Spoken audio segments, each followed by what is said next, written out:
দেশ, যে দেশের 88% লোক মুসলমান, যে দেশের মানুষ ফজরে আযান শুনে ঘুম থেকে থাকে, এশার নামাজ পড়ে ঘুমোতে যায়,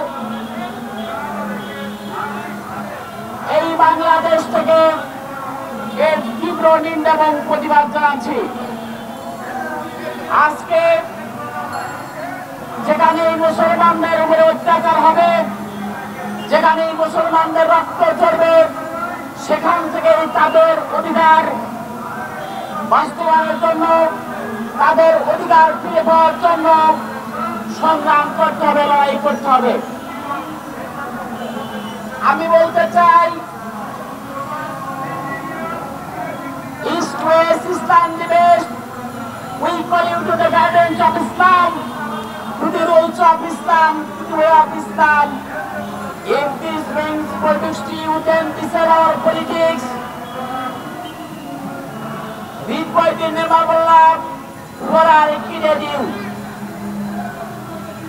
আজকে বাংলাদেশেও সেই আধিপত্য বিস্তারকারীর প্রতিনিধি স্বৈরাচারী খুনি শেখ হাসিনা দীর্ঘ 17 বছরে বাংলাদেশে ইসলামিক কর্মকাণ্ড থেকে শুরু করে মানুষের মৌলিক অধিকার প্রতিষ্ঠা করতে দেয়নি।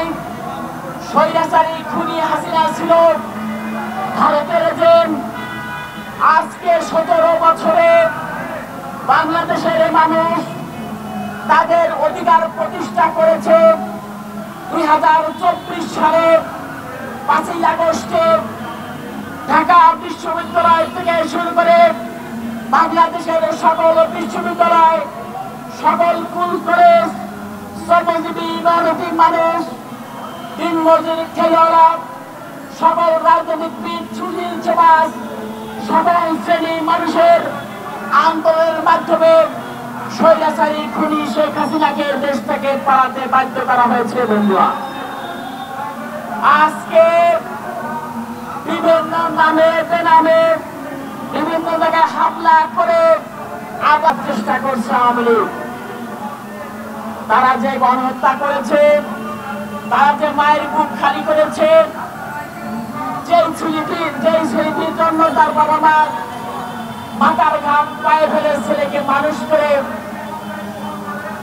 তার ভবিষ্যতে সে ছেলের আয় করা টাকা দিয়ে তার পরিবার ব্যবহার করবে, যে বুকে আশা বেঁধে ছেলেকে মানুষ করেছিল, মানুষ করার স্বপ্ন দেখেছিল, গণহত্যাকারী স্বৈরাচারী শেখ হাসিনার সরকার, শেখ হাসিনার নির্দেশে জনগণের ট্যাক্সের টাকায় সেই বন্দুক দিয়ে গুলি করে এই 17 বছরের যে শাসনামল ইতিহাসের পাতায় লেখা থাকবে।